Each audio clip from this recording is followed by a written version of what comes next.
E o Verbo se fez carne e habitou entre nós, e vimos a sua glória. Jesus marcou a humanidade desde o primeiro instante que ele respirou entre nós. Sua chegada, ou seja, o seu nascimento, ele foi contado e recontado inúmeras vezes nos mais variados lugares. Todos nós conhecemos a história do nascimento de Jesus. Mas que lições o nascimento de Jesus nos trouxe? Já paramos para pensar nisso? Porque poucas vezes nós refletimos sobre isso. Então hoje, juntos, nós vamos conversar sobre o significado do nascimento de Jesus, ou seja, o simbolismo, e o impacto dessas lições em nossa vida. A vinda de Jesus foi anunciada, pelos profetas hebreus e também em outras regiões do planeta. Uma das profecias que dizia que o Messias seria descendente de Davi. Essa é uma das profecias mais conhecidas. E nós vamos observar que no Evangelho de Mateus, no capítulo 1, ele inicia assim: livro da geração de Jesus Cristo, filho de Davi, filho de Abraão. E nos versículos seguintes, descreve toda a genealogia de Jesus. E vai descrevendo quem veio depois de Abraão, até que chegou a Davi, e depois de Davi, quem veio sucessivamente, até chegar a José.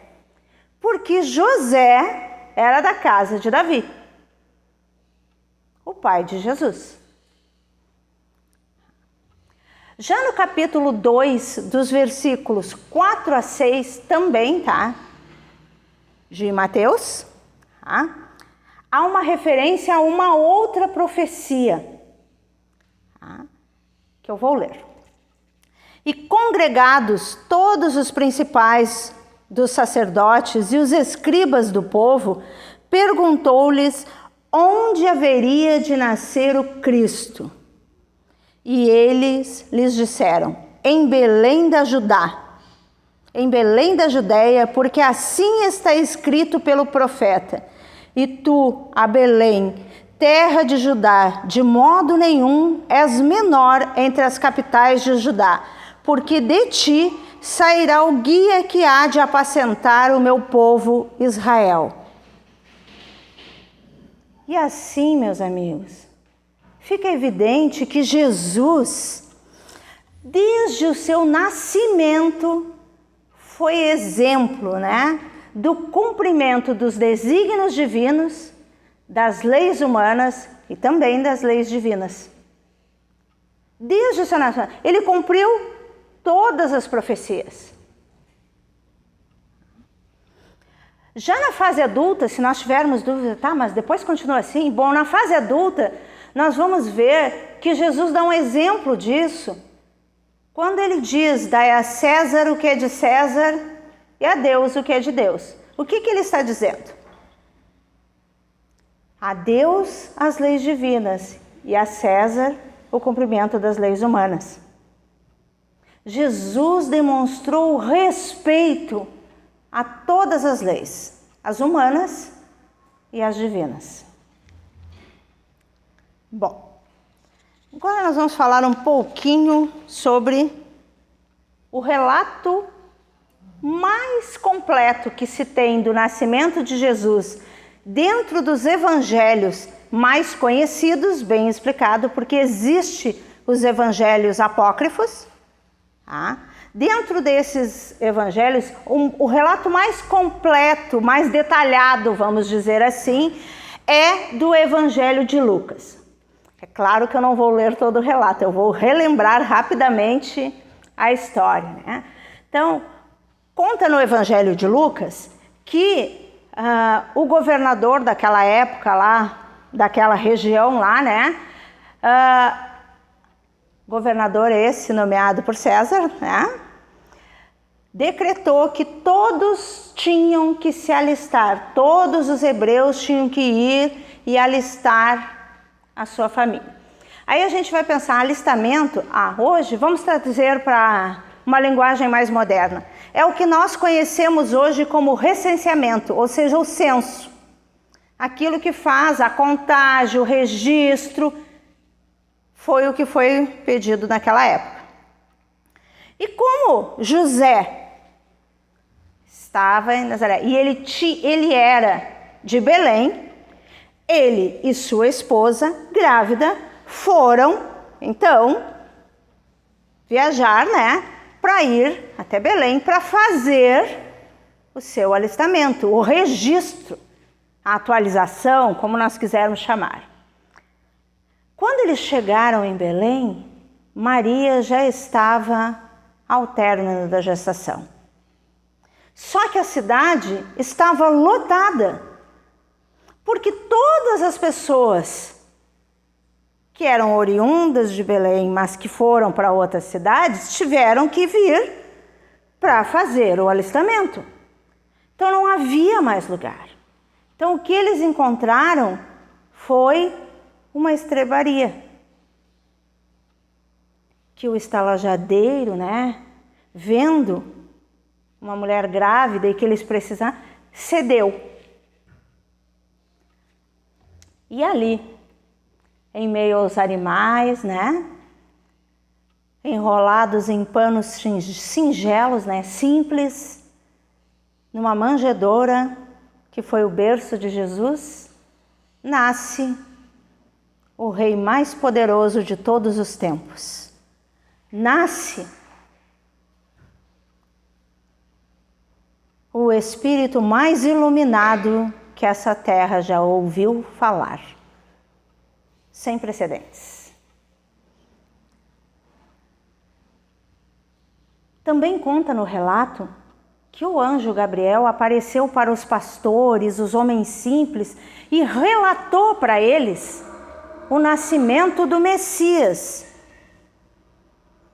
E esses homens simples foram lá também render graças e ficaram felizes de participar desse momento. O relato também nos fala que decorrido, né, os 8 dias segundo a lei judaica, né, ou hebreia, que houve uma mudança na nomenclatura do nome do povo hebreu para judeu, né, que ele foi então até Jerusalém, ele foi circuncidado, como dizia a lei, né, e apresentado no templo. Bom, nós já relembramos, né? E relembramos mesmo, porque nós já ouvimos essa história muitas vezes, a história de Jesus. Então vamos pensar. Eis que o Messias, o enviado de Deus, né, nasce num estábulo em meio aos animais, num singelo lugar. O lugar era singelo, mas ali brilhou a luz indescritível do amor quando nasce, como diz na questão 625 de O Livro dos Espíritos, nosso guia e modelo da humanidade. Ali, este planeta iluminou-se de forma ímpar. E nesse gesto de nascer num estábulo junto aos animais, já paramos para pensar no significado disso? Junto aos animais.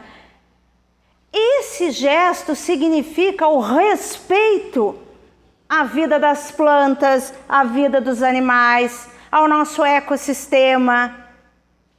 o respeito a toda e qualquer parte da criação, a todos os seres vivos.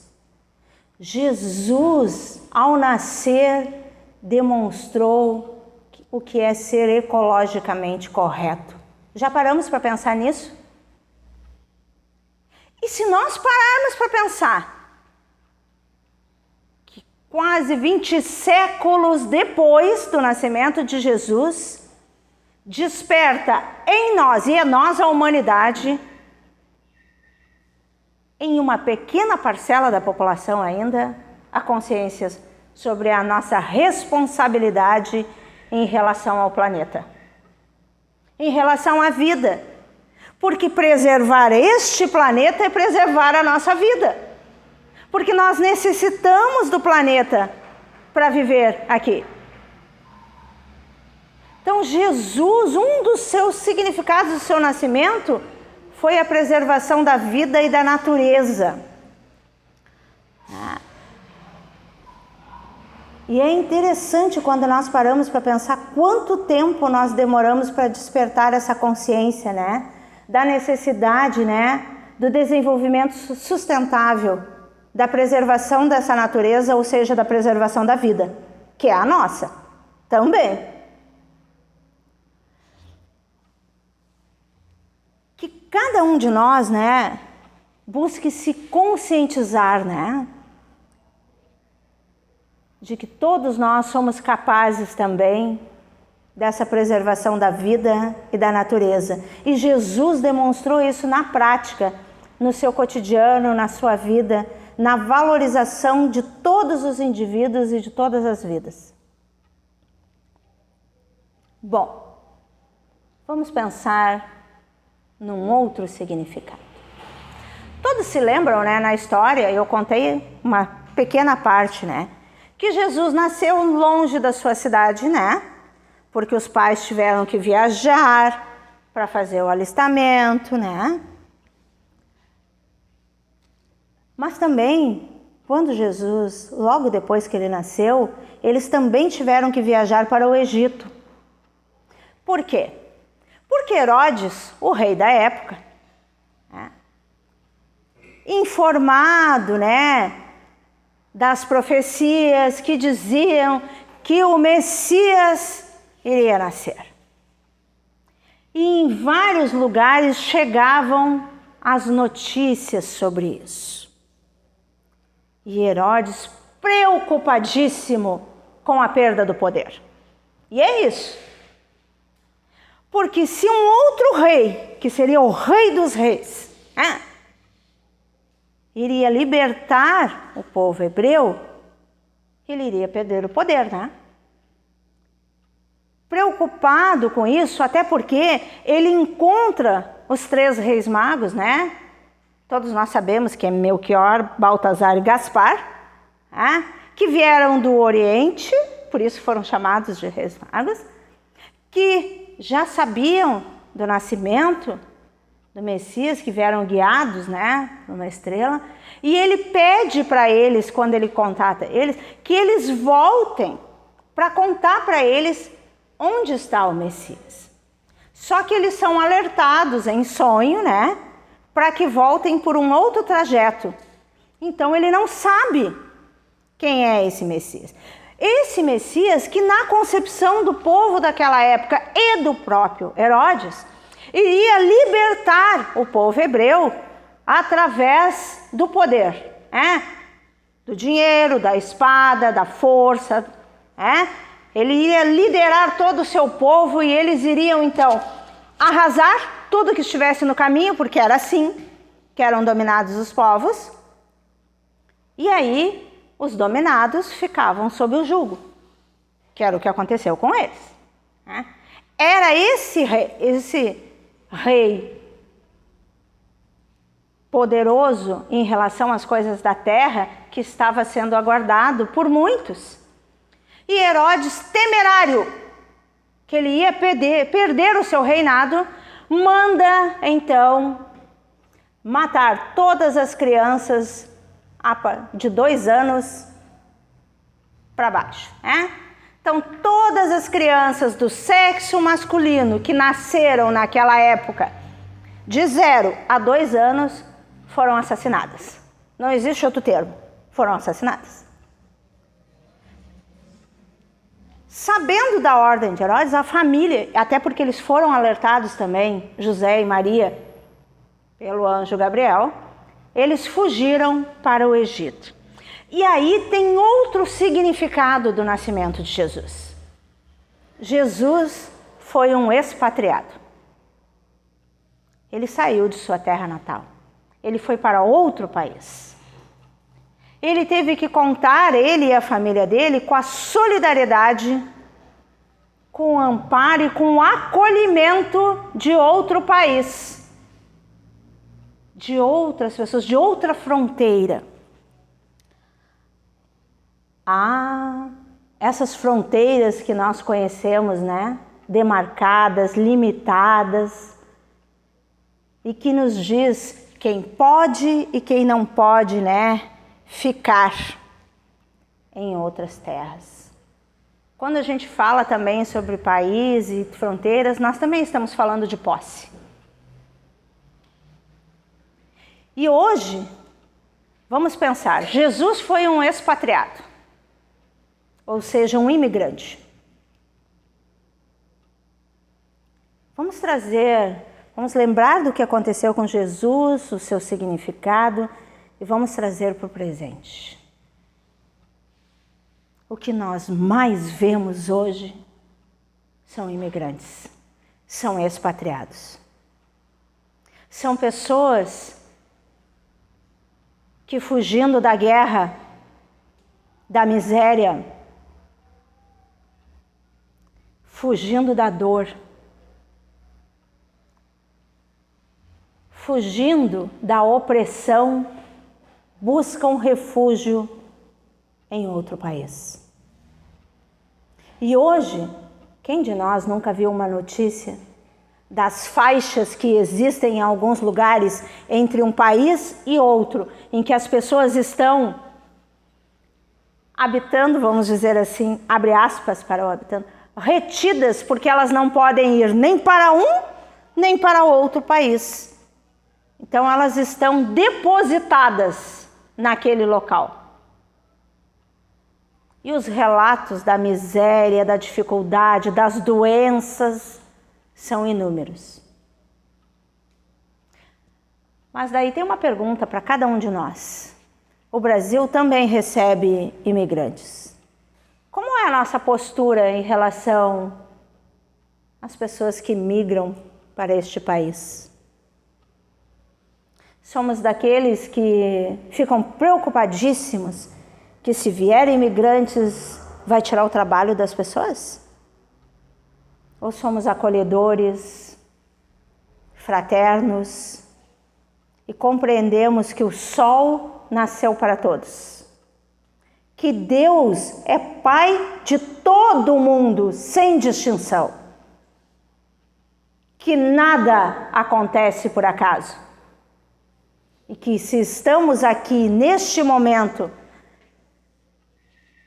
naturais deste país e imigrantes, é para o nosso aprendizado e nossa necessidade e para a nossa evolução.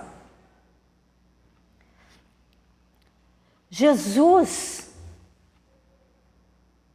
ao ser um expatriado, nos mostrou a necessidade do acolhimento, da fraternidade universal, do respeito aos nossos irmãos. Também nos falou de igualdade. Há uma música muito conhecida, e ela é muito conhecida mesmo, que fala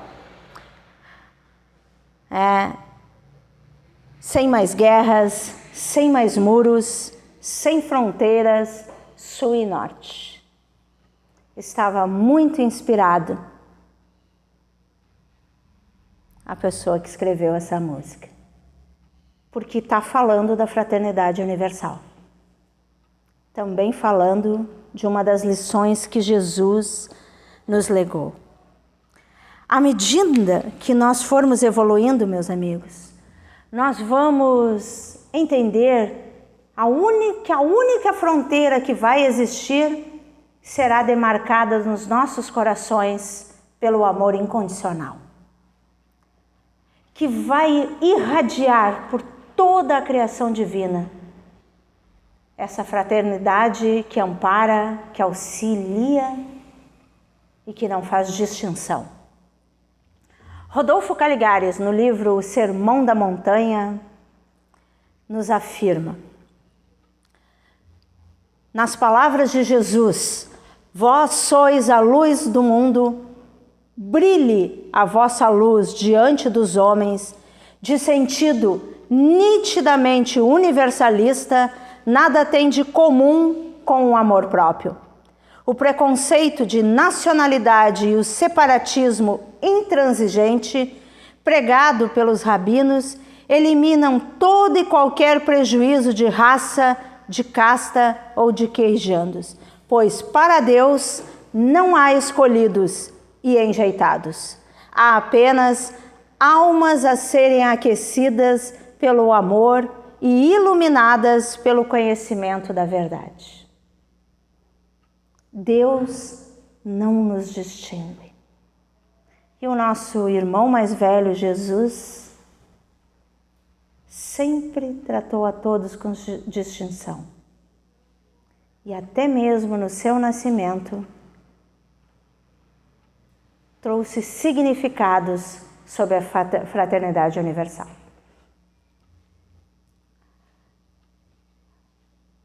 Quando nós pensamos também no singelo nascimento de Jesus, num estábulo, enrolado em panos simples, tendo animais e pastores, homens simples como testemunha, também temos o grande significado da humildade. Mas, ao mesmo tempo, nos fala da realeza espiritual de Jesus. Humildade por estar entre nós, de se fazer humilde, mas fala da realeza espiritual. Esta realeza demonstrada através da estrela que guiou os 3 reis magos. E esses reis viajaram muito para vir homenagear, prestar suas referências, ao rei, ao Messias. O que acontece sobre a questão da humildade? É que normalmente, nós temos a nossa visão de poder é ligada à ambição, a joias, a propriedades, é ligada a dinheiro, ou seja, aqueles que são ricos segundo o conceito mundano. Mas Jesus tinha outra realeza, que é a realeza espiritual. Então ele vem o grande significado do nascimento dele de forma num estábulo, é que ele nos traz uma outra visão sobre a humildade. Porque nós vemos a humildade como inferioridade, subalternidade e pobreza. É assim que nós vemos a humildade. E Jesus veio nos falar o que é humildade de verdade. Vamos falar do que é a humildade que Jesus demonstrou. A lucidez de Jesus. Jesus foi extremamente lúcido, inclusive quando era criança. Nos evangelhos mais conhecidos, o relato que tem é Jesus aos 12 anos no templo, não é verdade? E Jesus aos 12 anos está no templo falando com os doutores da lei. Quando os pais deles perceberam, por quê? Porque no passado as caravanas demoravam muitos dias. Então, e como a maioria dessas caravanas eram formadas por familiares, pessoas da mesma tribo, as crianças ficavam circulando, né? Ao longo, e era muito longo, porque era uma caravana feita a pé. Então eles demoraram para perceber, porque eles estavam procurando, até eles percorrerem todo o trajeto, quando perceberam que ele não estava com eles. E aí eles voltaram para Jerusalém. Quando eles voltaram, encontram Jesus no templo. E todos os doutores da lei escutando aquele menino que falava palavras tão sábias e que explicava coisas para eles. E os pais o questionam. Por que tu fizestes isso? Não com as palavras dessa forma, né? Falando numa linguagem mais atual. E está, em Lucas, tá? Isso que eu estou falando para vocês, do versículo 46 a 49, tá? E eles perguntam e ele responde: por que é que me buscaram? Por que é que vocês estão me buscando? Não sabeis que me convém tratar dos negócios do meu pai? Por que ele fala? Por que ele faz essa pergunta? Porque ele era lúcido e ele sabia que eles foram informados qual era a sua missão. O que ele veio fazer aqui? O que ele veio nos ensinar? Também podemos falar, na sua lição de humildade, a distinção de Jesus de Nazaré. E essa distinção se evidenciou em toda a sua trajetória. Bondoso, justo, transitou em todos os lugares com todas as pessoas. Com os leprosos, com os cobradores de impostos, com os pescadores, né? E por quê? Porque ele tratou todos com respeito. Ele demonstrava a sua distinção ao tratar todos com respeito, com empatia, solidariedade, fraternidade, né? Um dos grandes exemplos dessa questão da distinção de Jesus, que não era sectário, que ele não tinha preconceito nenhum, foi com Zaqueu, que era um publicano, que era rico, que era mal visto, e Jesus, que era um homem de pequena estatura, porque como ele queria ver Jesus, ele pega e sobe na árvore. Ele vê Zaqueu na árvore e diz: desce que hoje eu vou à tua casa. E ele vai. E houve muito rumor, muito murmurinho, porque ele estava indo à casa de um homem mal visto. Mas Jesus, na sua distinção, no seu exemplo de tratar a todos com respeito, seguiu firme. Sabia que ali estava um irmão seu e reconheceu as suas qualidades, porque todos nós temos qualidades. Temos imperfeições? Temos, mas também temos qualidades.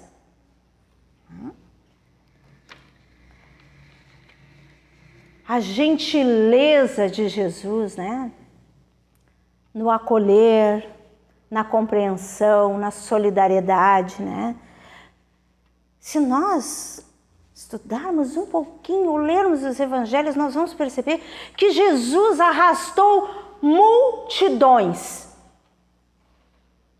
sendo acolhedor, sendo gentil, amável, firme, porque a amabilidade não quer dizer passividade.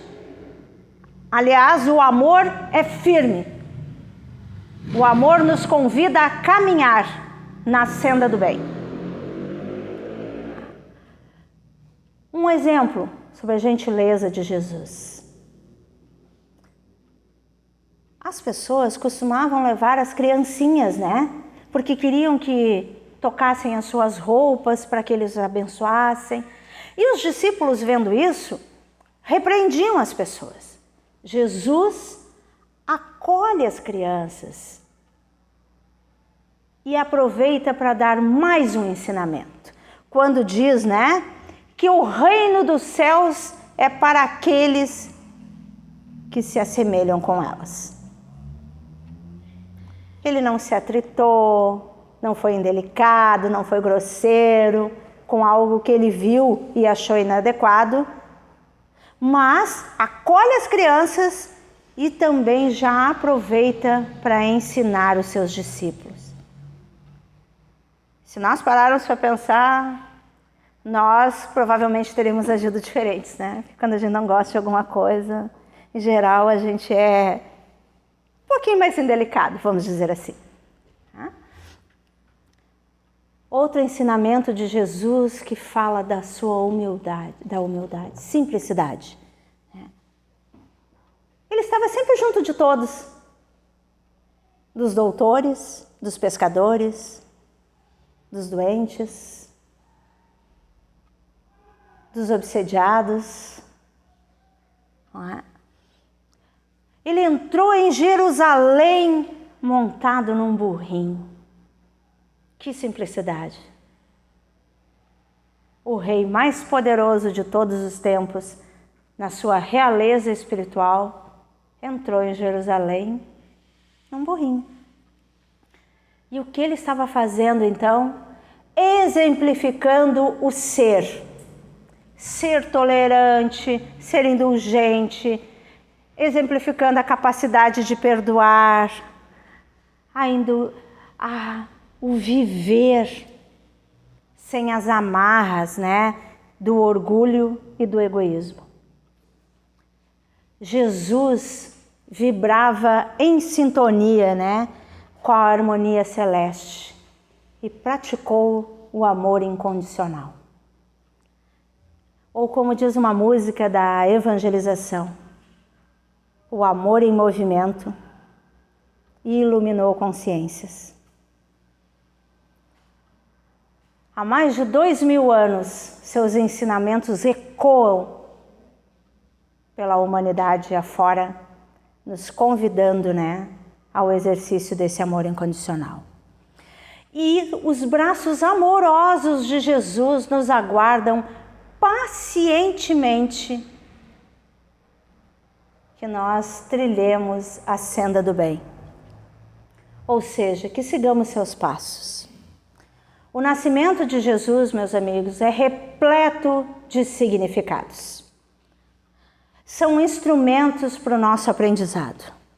Seus exemplos pautados, no bem, ecoam através dos séculos. Foi a nossa ignorância e a sede de poder que transformaram esses exemplos em alguns momentos da nossa história, no passado e até no presente, como instrumentos de dor ou de dominação.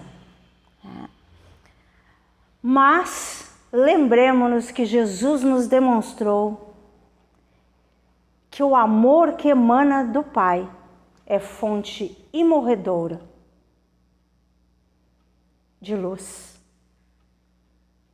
E todos nós temos a capacidade de fazer brilhar a nossa luz como Jesus nos recomendou.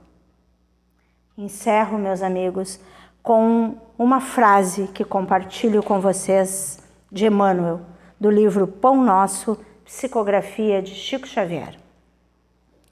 Lembremo-nos de que Paulo de Tarso, não obstante apedrejado e perseguido, conseguiu afirmar, vitorioso aos filipenses: tudo posso naquele que me fortalece.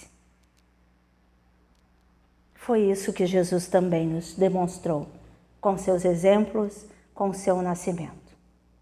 Tudo posso naquele que me fortalece. Cada um de nós aqui, hoje, é capaz de transformar a sua vida e seguir Jesus. Um passinho de cada vez, pois a natureza não dá saltos. mas a luz habita em nós. Desejo a todos uma boa noite e que a paz e o amor de Jesus permaneça em nossos corações.